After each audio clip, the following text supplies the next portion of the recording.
tous, je suis très content de pouvoir vous parler ce matin. C'est une grâce qu'on a de pouvoir encore être édifié par la parole de Dieu.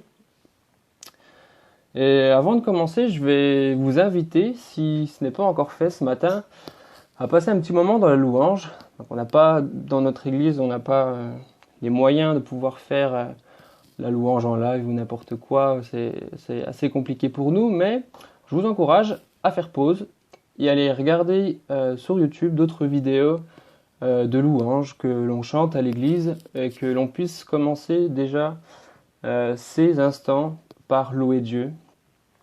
Et une fois que vous avez remis play la vidéo, je vais continuer en fait mon message dans la même direction que celui de la semaine dernière, que celui que Bruno nous a donné. Et si vous ne l'avez pas vu, je vous encourage, pas maintenant, mais plus tard, à aller la regarder aujourd'hui ou dans la semaine prochaine. Pour faire un bref résumé de ce qu'il nous a dit, en fait, il nous a donné des pistes sur ce qu'était la prière, comment prier, où prier, pour quelle occasion, les types de prière et comment Jésus priait également. La prière, par la prière, en fait, nous voulons avant tout reconnaître notre dépendance devant Dieu. Mais parfois, la prière, ça peut être aussi un combat. Il y a des choses qui s'opposent à nous quand nous prions et aussi des choses qui nous empêchent de prier. Et aujourd'hui, nous allons voir ensemble contre quoi, contre qui nous avons à lutter, mais aussi les ressources que Dieu nous donne pour pouvoir combattre, pour pouvoir lutter. Et le titre de mon message ce matin, c'est « Le combat spirituel et la prière ». Alors juste avant d'ouvrir la Bible, je vais prier. Seigneur, merci pour ta grâce. Tu connais nos besoins, Seigneur, tu connais nos épreuves. Et nous voulons te remettre ces instants, que tu puisses nous conduire, nous diriger, nous encourager, Seigneur, nous fortifier par ton esprit. Merci parce que tu nous donnes ta paix encore ce matin et merci d'ouvrir encore notre intelligence et notre esprit à pouvoir t'écouter et que vraiment nous puissions encore t'honorer par nos vies. Amen. Donc on va commencer, on va ouvrir la parole dans Éphésiens 16, verset 18, où il est écrit « En toutes circonstances, faites toutes sortes de prières et de requêtes sous la conduite de l'Esprit. Faites-le avec vigilance et constance, et intercédez pour tous les membres du peuple saint. » À la fin de la lettre à l'Église aux Éphésiens, Paul encourage tous les membres du peuple à prier sans cesse. Bruno encore nous l'a rappelé la semaine dernière, nous devons prier constamment, en tout temps, sans cesse. Gloire à Dieu, il donne à beaucoup d'entre nous dans l'Église ce cœur d'intercesseurs, d'adorateurs en esprit et en vérité, ceux qui cherchent à dépendre de lui. Mais Paul, juste avant, au verset 10, nous parle que nous devons nous revêtir, avant de prier, nous devons nous revêtir de l'armure qui vient de Dieu. Et c'est mon premier point ce matin, l'armure du croyant. L'armure que Dieu nous donne parfaitement à tous ceux qui croient en lui, qui se trouve au chapitre 6, versets 10 à 17. Paul nous encourage par sa lettre à rester attachés au Saint-Esprit, de dépendre de lui, et c'est pour cela qu'au verset 10, il dit « Pour conclure, puisez votre force dans le Seigneur et dans sa grande puissance. Revêtez-vous de l'armure de Dieu afin de pouvoir tenir ferme contre toutes les ruses du diable. Car nous n'avons pas à lutter contre des êtres de chair et de sang, mais contre les puissances, contre les autorités, contre les pouvoirs de ce monde des ténèbres et contre les esprits du mal dans le monde céleste. C'est pourquoi endossez l'armure que Dieu donne afin de pouvoir résister aux mauvais jours, de tenir jusqu'au bout, après avoir fait tout ce qui était possible. Tenez donc ferme. Ayez autour de la taille la vérité pour ceinture. Revêtez-vous de la droiture en guise de cuirasse. Ayez pour chaussure à vos pieds la disponibilité à servir l'évangile de la paix. En toutes circonstances, saisissez-vous de la foi comme d'un bouclier, avec lequel vous pourrez éteindre toutes les flèches enflammées du diable. Prenez le salut pour casque et l'épée de l'esprit, c'est-à-dire la parole de Dieu. Paul fait ici une comparaison entre l'armure du soldat romain de l'époque et sur le fait que nous devons aller à la guerre, et avant d'aller à la guerre, nous devons nous équiper, nous devons nous devons endosser cette armure. Dans d'autres traductions, c'est nous revêtir de l'armure. Ça veut dire que premièrement, si nous voulons être victorieux dans nos combats, nous devons nous équiper. Ce n'est pas une suggestion ni une proposition. Si nous voulons prier et ne pas être déstabilisés par nos ennemis, nous devons nous équiper. Deuxièmement, cette armure est à notre portée. C'est dans le Seigneur que nous devons puiser notre force, nous revêtir de cette armure et dans sa puissance. Et on va détailler rapidement les éléments qui la composent. Tout d'abord, il y a la ceinture de la vérité. C'est la parole même de Dieu. C'est notre protection contre les mensonges de Satan. Dieu est lumière, il n'y a aucune trace de ténèbres en lui. Ça veut dire que nous devons avoir d'abord l'assurance que toute la Bible est vraie et tout ce que Dieu dit est vrai. Il n'y a pas de mensonges venant de sa part. C'est le premier équipement dont nous devons nous saisir et c'est le premier levier en fait, que Satan a activé lorsqu'il était dans le jardin d'Éden avec Adam et Ève. Dieu a-t-il réellement dit ? Oui, Dieu dit que, la parole de Dieu dit que, ou comme Jésus a dit quand il a été tenté par le diable, il est écrit. Enracinons-nous dans la Bible et prenons avec assurance la parole écrite de Dieu. La cuirasse de justice, cela fait référence à la conduite du croyant. Une vie droite, dans l'intégrité, ne permettra pas à l'ennemi d'avoir de prise sur nous lorsque nous prions et dans notre vie. Être droit, c'est marcher selon la vérité de la parole. Marcher ce que l'on pense vrai selon la parole de Dieu. C'est-à-dire que on ne peut pas non plus agir différemment en fonction de là où on est et en fonction de qui on est, avec qui on est finalement. Dieu sait tout et on ne peut rien lui cacher.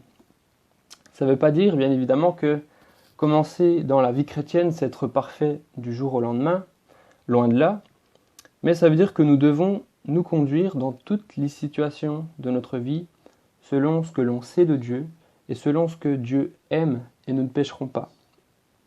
Et plus nous avancerons dans cette justice, dans cette droiture, moins nous laisserons de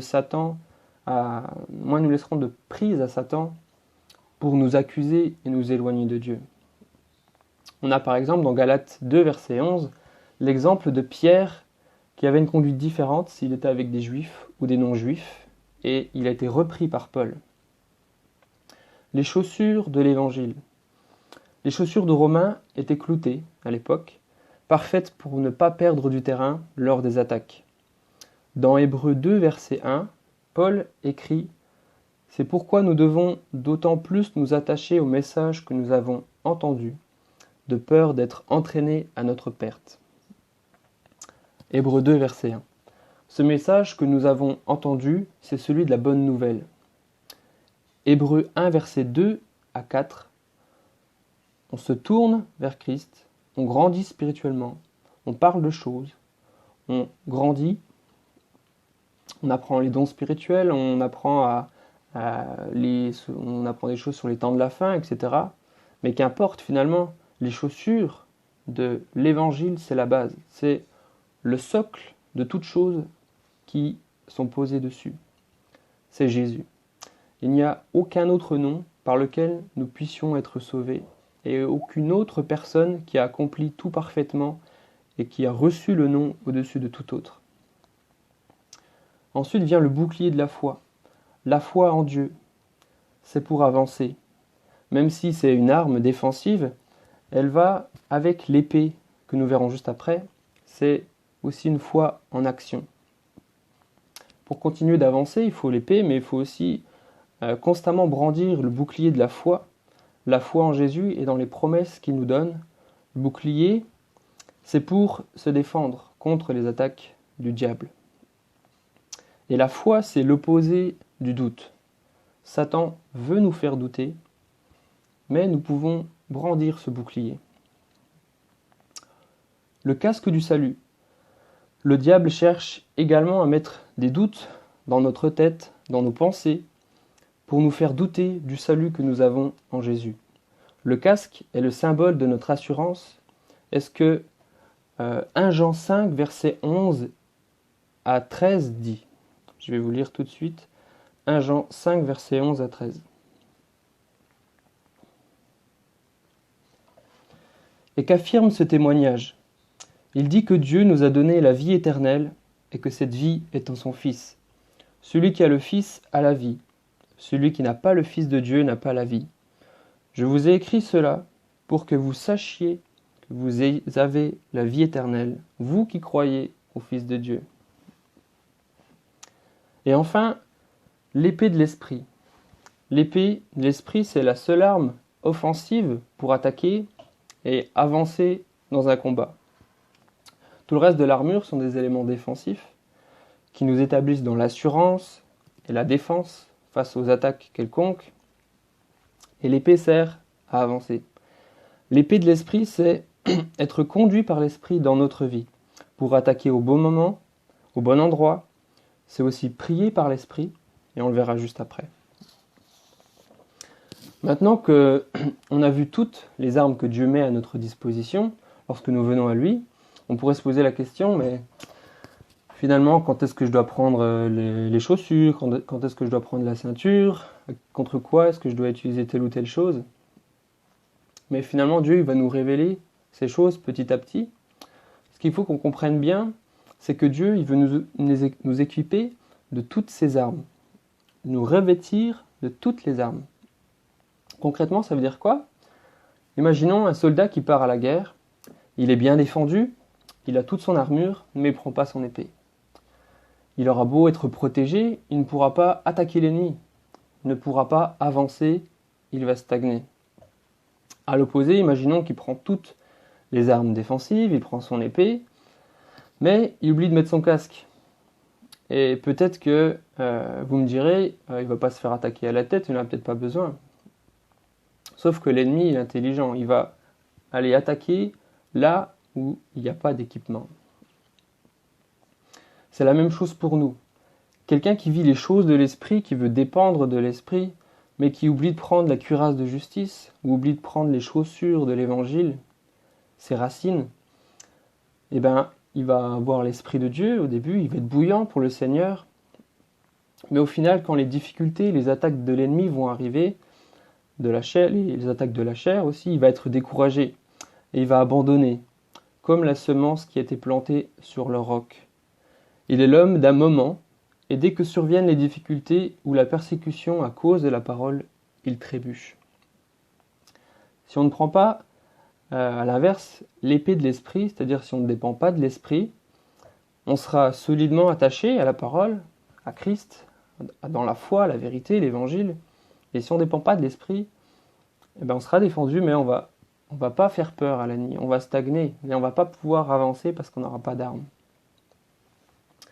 C'est pour ça qu'on a besoin de nous revêtir pour combattre de toutes les armes que Dieu met à notre disposition, car Dieu connaît toutes choses, et s'il nous donne des armes, c'est pour les utiliser. Et c'est avant tout, pas par nos propres efforts, mais en s'emparant de ce que Dieu veut nous donner. Alors on va s'intéresser un peu à nos ennemis.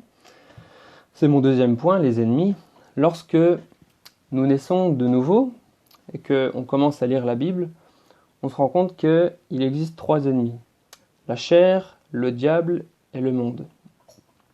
Et ces ennemis, en fait, c'est eux qui vont s'opposer à notre communion avec Dieu, et ils vont vouloir s'opposer à nos prières, et même au fait de prier en général, et à notre vie. Le premier ennemi, c'est nous-mêmes. On l'appelle la chair ou l'ancienne nature. C'est tout ce qui est péché, rébellion à Dieu, qui émane de nous, l'orgueil, les mauvais désirs, qui ne viennent pas du diable, mais de notre ancienne vie. Je ne sais pas vous, mais normalement, nous ne sommes pas paisibles, joyeux, patients, doux, par nature. Ces fruits de l'esprit, comme Meki nous en a parlé récemment, c'est le résultat de la victoire jour après jour sur les tentations de la chair.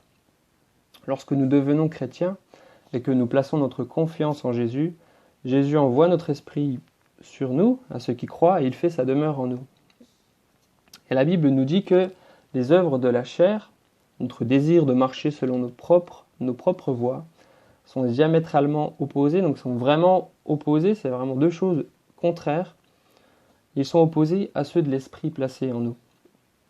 C'est donc lorsque nous laissons la place à l'Esprit de Dieu dans nos vies que nous pouvons être forts et résister à nos tentations et les vaincre. Que se passe-t-il si nous chutons, si nous péchons? Une réaction naturelle, c'est de penser que Dieu cesse de nous aimer, puisque nous avons péché contre lui. La culpabilité peut nous accabler, et on peut essayer de s'en débarrasser de plusieurs façons, comme ignorer le péché, le rationaliser, se trouver des excuses. C'est la faute de tel ou un tel, la femme que tu as placée à mes côtés, ou encore compenser par une bonne action. Là j'ai menti, mais c'est pas grave, je donne ma dîme. Ou encore se mortifier ou déprimer. Mais Dieu ne veut pas que nous fassions tout cela.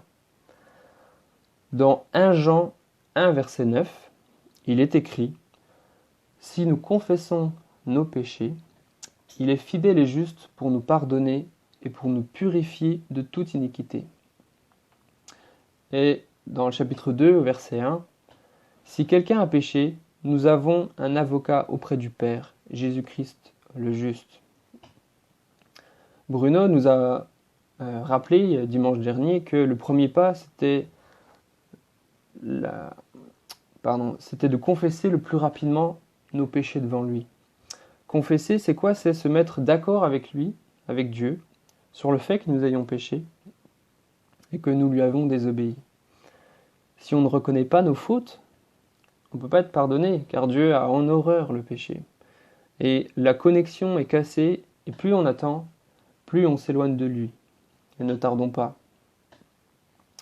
Une fois cela fait, Dieu nous donne sa paix, et il nous relève. Et nous pouvons, dans un second temps, lui demander de l'aide pour ne pas retomber dans ce péché.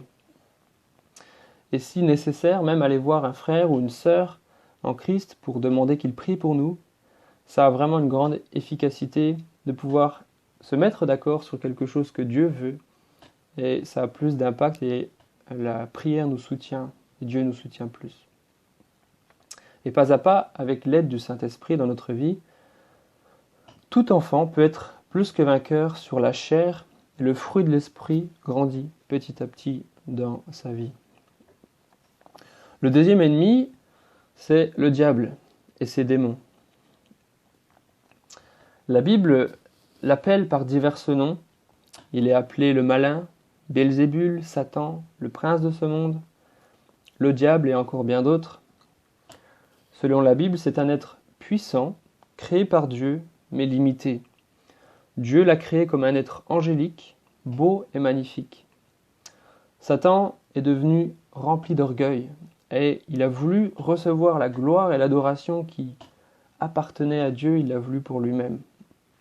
Il s'éleva contre Dieu, et avec beaucoup d'anges, avec beaucoup d'autres anges, il fut précipité hors du ciel et de la gloire de la présence de Dieu.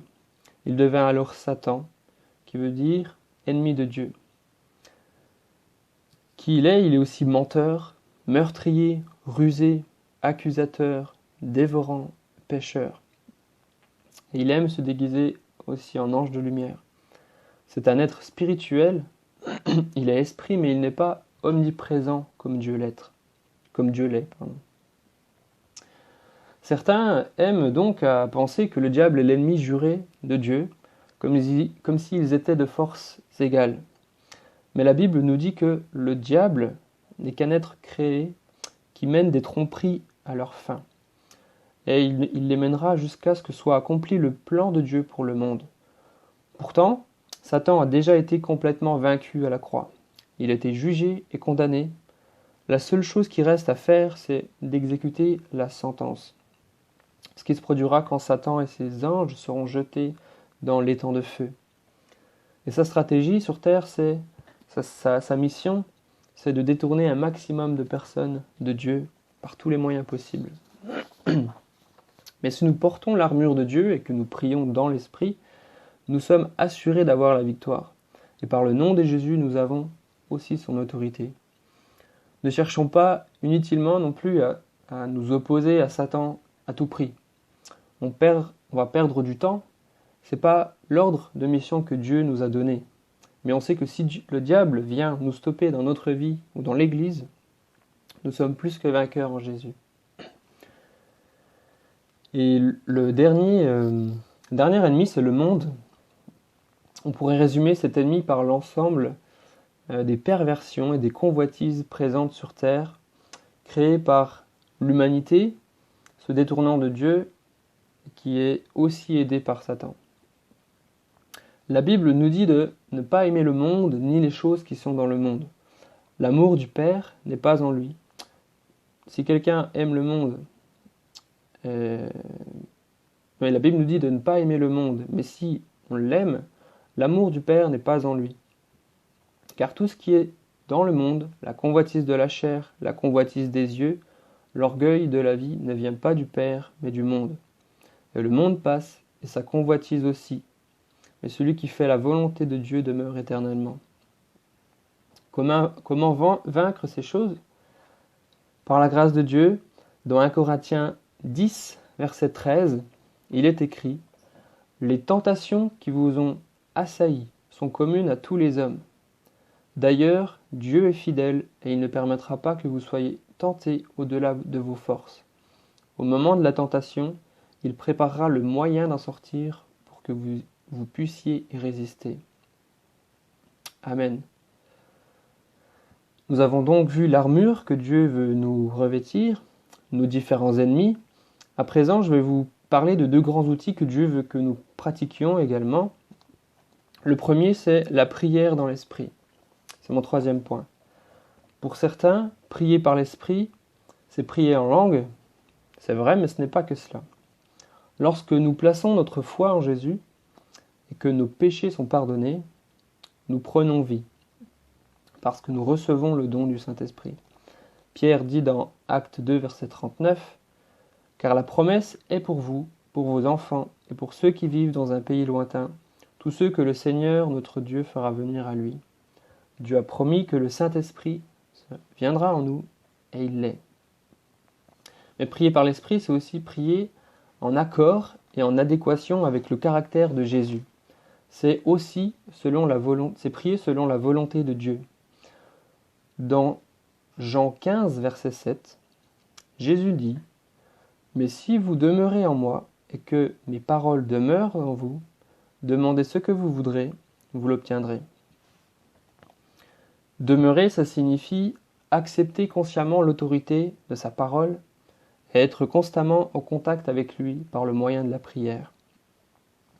Jésus nous enseigne que la prière doit être en accord avec son caractère. Elle doit être présentée dans le même esprit d'obéissance et de soumission que celui qu'il avait pendant son ministère sur terre. C'est-à-dire se soumettre au Saint-Esprit et obéir au Saint-Esprit qu'il a reçu. Si nous voulons demeurer dans les paroles de Jésus, nous devons laisser l'Esprit Saint nous conduire dans nos prières et dans notre vie, parce que le Saint-Esprit nous révèle qui est Jésus. Il y a donc la prière dans notre langue, mais également la prière en langue. Et on va lire ensemble 1 Corinthiens 14, verset 12. Je vais prendre le temps de le chercher.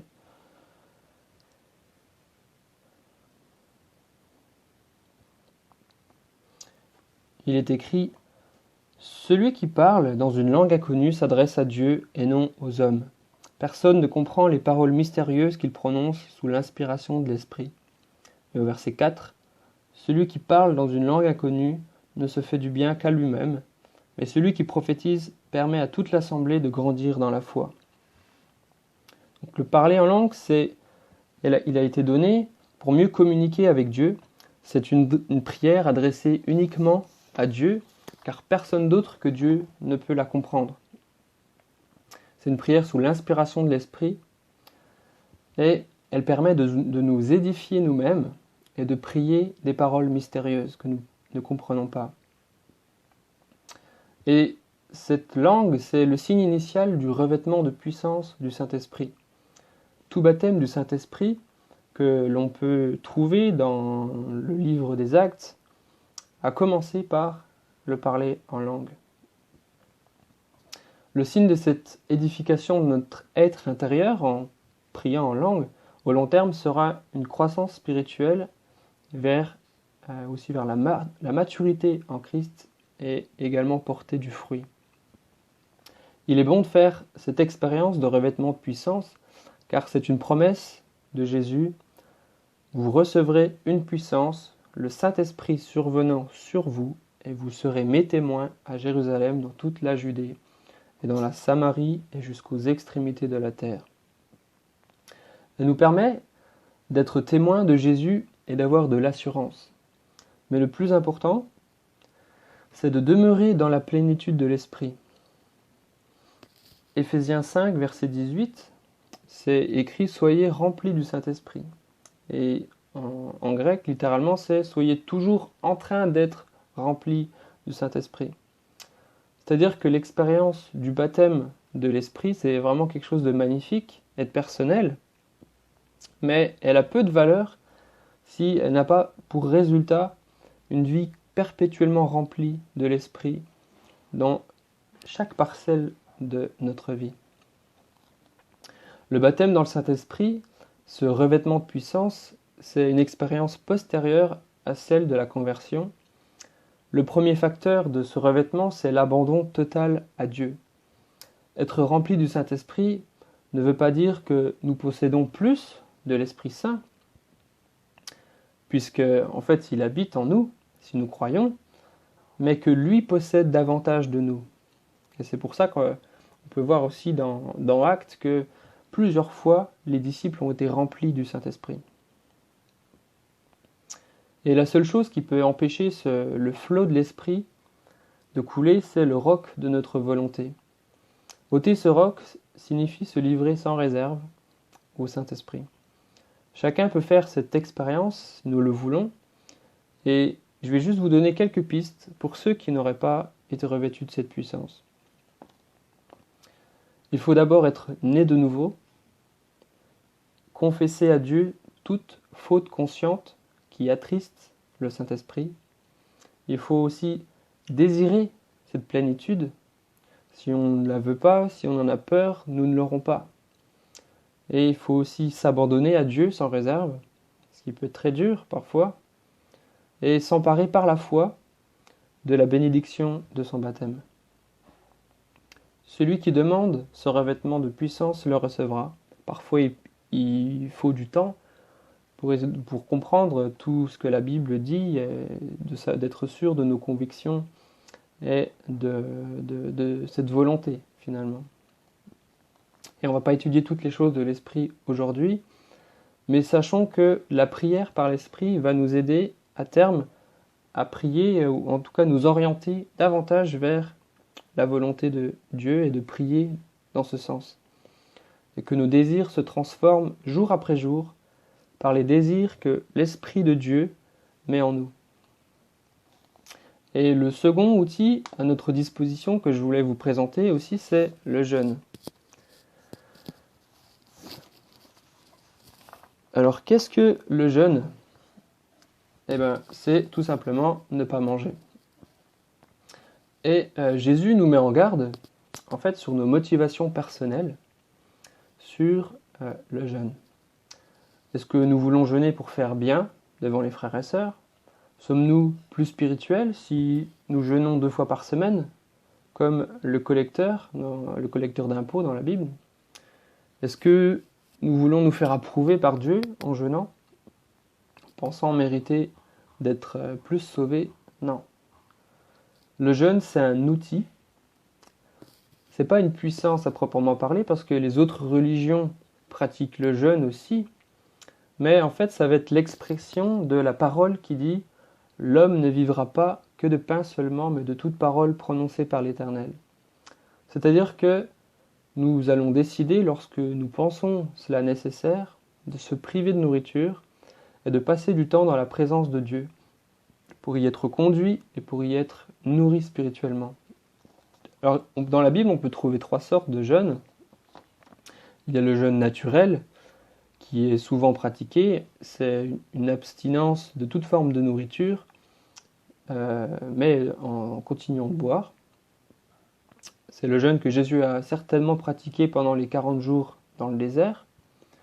Il y a le jeûne total ou le jeûne sec, donc se privant aussi bien de nourriture que d'eau, que de liquide.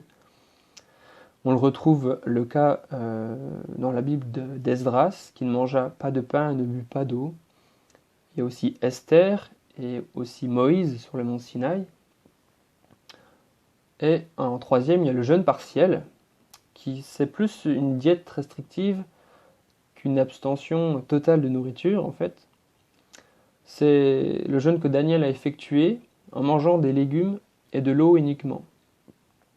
Et le prophète Élie et Jean-Baptiste aussi ont fait ce genre de jeûne. Alors est-ce qu'il y a un jeûne supérieur à l'autre? Non.